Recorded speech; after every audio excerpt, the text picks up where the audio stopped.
Back here on Scottie Sports Talk, Mike Smith now joined by a former Highland Community College football player, played at Murray State these last couple of years, and now hopefully will be playing in the NFL relatively soon, or have the chance to do so. Kendrick Catis joining me, and Kendrick, thanks for taking the time to chat, man.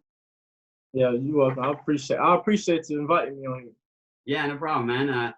As you have the opportunity, obviously, to achieve the next goal in your football career of, getting into the NFL potentially with the draft and, maybe signing with the team one way or the other. How have you been kind of preparing for that opportunity? With this opportunity, like to me, like preparing yourself is all about like trusting the process. But with the coronavirus going on, my faith is always in God's hand.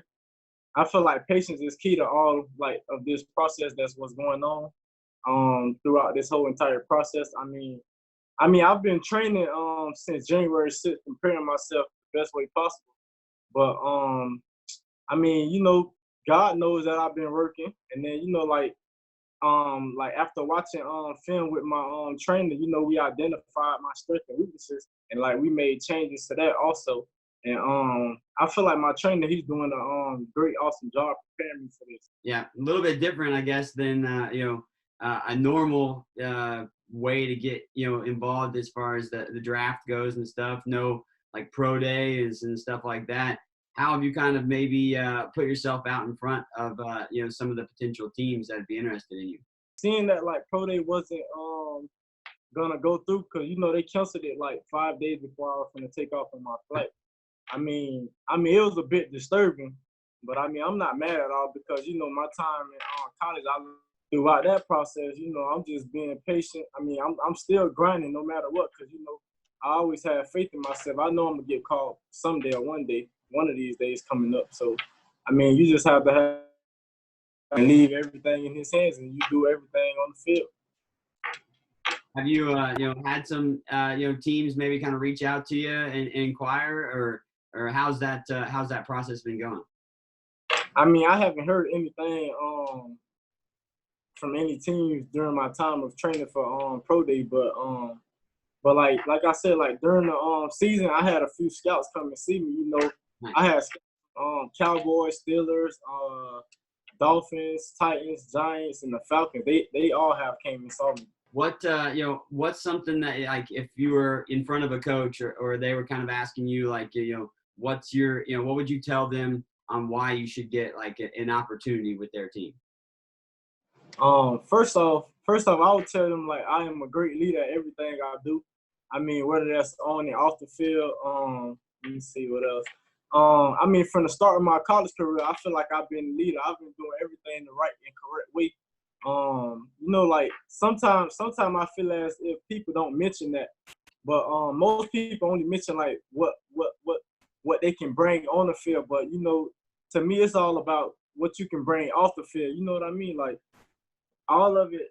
All of it can be tough, but like I said, but I know I'm a hard worker, and I am very greedy about working hard. So that you would love a player who would be greedy about working hard. Then I also had experience on playing special teams.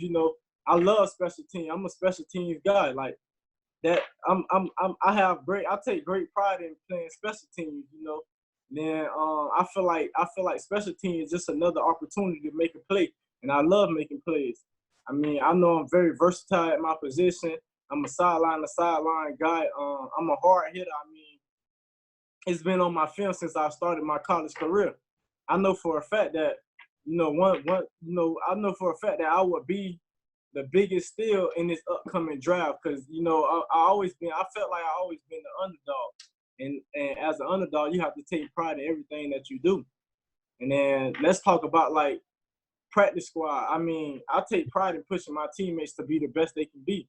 I'm willing to play practice squad. If that's what I get signed for, then I'll take that. I'll come to work like I'm on the team. Cause at the end of the day, I'm still on the team. And then I'm a very hyped and energetic person. Everything I do and I can attest to your hard work, man. I said you put plenty of hard work in at Highland, and then You brought up leadership. You won a leadership award, at Highland. I remember with the football Yeah, team. So I still have that award here. nice. Talking about Highlands, let's look back. At your time as a Scottie. What's a favorite memory or a favorite game of yours that you had when you were here? My favorite memory and game, I'll say probably my freshman year, 2016, when we played Coffeyville. I think it was like the ranked team in the nation or something like that. I believe so. It was either the 5th or 10th ranked team in the nation. They came in at our home and, they played us. But, we put the brakes on them. We beat them 48-10. That was a game I always think about because I had a great game that game. Nice. Highland, obviously, I'm sure means a lot to you as far as how it got you to where you are now. What's something that you remember from Highland? Doesn't have to be football related that helped you, get to where you are now. To be honest, I never spoke to nobody about this, but it was my senior year in college. I mean, my senior year in high school. Coach McCoy, he came up there, he gave me another chance because, my senior year I didn't play football because, some problems. I don't know the reason they didn't let me play, but I didn't play and that year is like kind of hard for me being that I was a senior. I had senioritis, then I couldn't play football.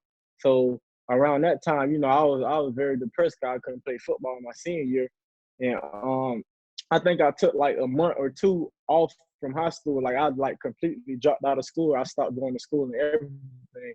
And like after that, after me dropping out of school, that's when one day I just decided to go to school, and like that day I decided to go to school.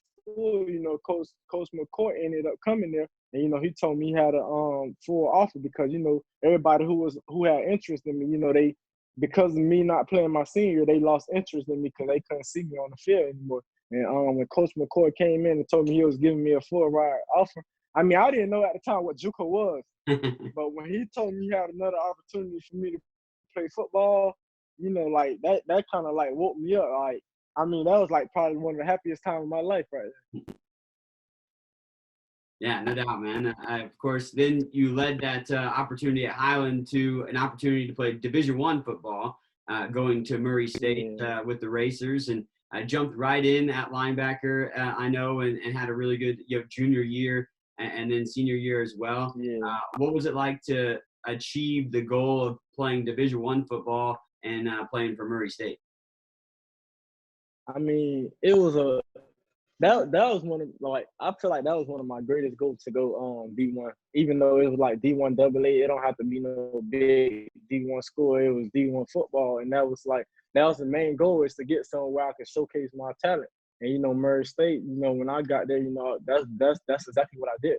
But I mean, at Murray, Murray kind of reminded me of Highland because it's not fancy like all the other D1 schools. So it brought back memories. Like, okay, like it always reminded me like, okay, I'm still an underdog, so I still have to do what I have to do to get to the point where I need to reach in my life. But I mean, they gave me another opportunity to play football, and I took advantage of that. I mean, Murray reminded me a lot of Highland. So that always kept me hyped about Murray State. Nice. Well, I had a great time there. Yeah, I know you had a big accomplishment already in your life by graduating in December. Congratulations on that, man. Appreciate it. Yeah, I wanted to ask you, like, obviously accomplishing that, getting your degree, being able to play college football is another big accomplishment. I know. What's some of the big accomplishments that you felt that your college career has helped you, with thus far? My big accomplishment out of all, I say I have two: graduating high school and being the first person in my family to get my college degree. Nice, awesome, man. Well, hopefully you'll have another big accomplishment of being able to play in the NFL. I know you got the talent, man, and I know you got the drive to do so. And I'll let you out of here on this. What would you tell a coach that gives you that opportunity on the guy that they're going to get? I would probably, I mean, you know, like, see me, I always been the type of person, I never been like a big talker. I never, like, from Highland all the way on to Murray State, I never been that type of guy to talk and tell the coach what he will expect out of me. I always been a person to just do it and show him. So, like, the only thing I could tell the coach right now is just give me a chance and you'll see where your chance go from there. That's all I can tell the coach. I'm not a big talker on anything like that. Hey man, I think you summed up yourself pretty well in that first part of the answer right there. Is how you work. Definitely, hopefully come across to many different people. Kendrick, thanks for taking the time, man, and look forward to seeing what the future has for you. I appreciate it. Thank you for your time. Kendrick Catis, former Highland football player, joining us here. Hopefully, a future NFL player as well as he looks for an opportunity in the NFL. We'll come back on Scottie Sports Talk in just a moment.